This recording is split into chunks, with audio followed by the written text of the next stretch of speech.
Hi everybody, we're down here today to look at our overarching theme. So how at We Are Tennis we try to progress kids from the very beginning, say the earlier stages of red ball, where we implement some of our core drills all the way through to the squad level.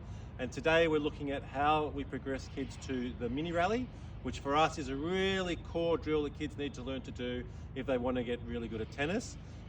It achieves control, consistency, concentration, positioning to the ball. And it's very, very important for kids to learn to be able to do a mini ball or 20 ball rally well over 20 in a row. So how do we start that? How do we progress that from the beginning? Riley here is going to help. In the very beginning, with the red ball kids, you'll just start with a drop feed. Riley's a lefty, so I'm going to go over this side. So you just start with a drop feed.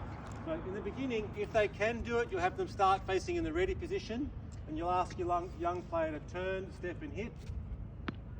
Now Riley's obviously very proficient at this, but if the child or the younger one in red ball was struggling with that, what you would do is have them stand side on already with the racket prepared and ask them to watch the ball and try to get that ball, and ask them to try to hit it just to the service line, because you have a vision as the coach that where you want them to go is to be able to rally in a mini rally. So the idea is they can learn to control the height, the depth, the speed, the spin and so on across time.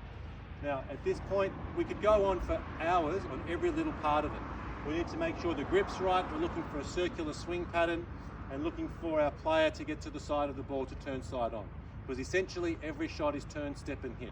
That's the basic fundamentals of any ground stroke, okay? So you would start with the drop feed on the forehand, ready position again, start from the ready position, ready turn, step, hit, and you have a happy day. Now, then you would try to get to the same stage with the backhand. So you ask your young player to start with the backhand grip, whether they're a one-hander or a two-hander, to get the grips right. Coach should know what the correct grips are. That'll be another video. And again, ask your player to turn, step, and hit. And again, trying to measure the height, the distance. At the red ball one, you're not looking too much for topspin, but if the player is proficient and they're picking it up quickly, you could always ask them to watch the colours on the ball turning and see if they can get the colours of the ball to turn end over end towards the target and create a little bit of topspin. Very good. Try to get the top of the bounce.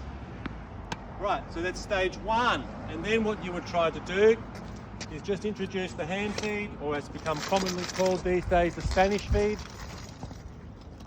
And you would start just on one side. So to begin with, you're just starting on one side, and over again, trying to get the player to land the ball consistently on the service line. Once you're happy with one side, you progress to the other side, turn, step, hit. And again, that's okay. And then once you feel like your player is doing quite well on both sides, then you would ask them to integrate alternating shots. We're not going to do too much movement yet. We're just going to get the grip change, and there's a lot of education in turning the grip properly. That again will be another video. But then we're trying to progress from singular shots to alternating shots. And again, trying to measure the height, the distance, the speed, and the spin of the ball, and of course the target where we're landing it. All right, so then once you've done that, we can still, with the Spanish feed or the hand feed, we can introduce a bit of movement to the ball, and you might again isolate individual shots. So get the player to move out to the side and recover back, ready position and split step, and then out to the side again. And again, this is all relative to how well or how old the child you're working with progresses, or the player. Then you'll do the other side and try to get this movement pattern out to the side of the ball, nice and easy. You can use your normal single hander, you don't have to use two hands. Here we go the single hander. That's good. Now whether your player is a single hander or a double hander, that's again a whole nother video, we can talk about that. So once you've got the moving to singular shots, then of course you're going to go alternating with the movement, moving out to the ball and sidestepping back and moving out to the next one, and you try to get good footwork patterns from the start.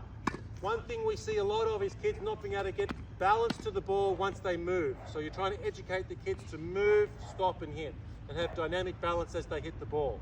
Okay, the next stage is to go to the other side of the court.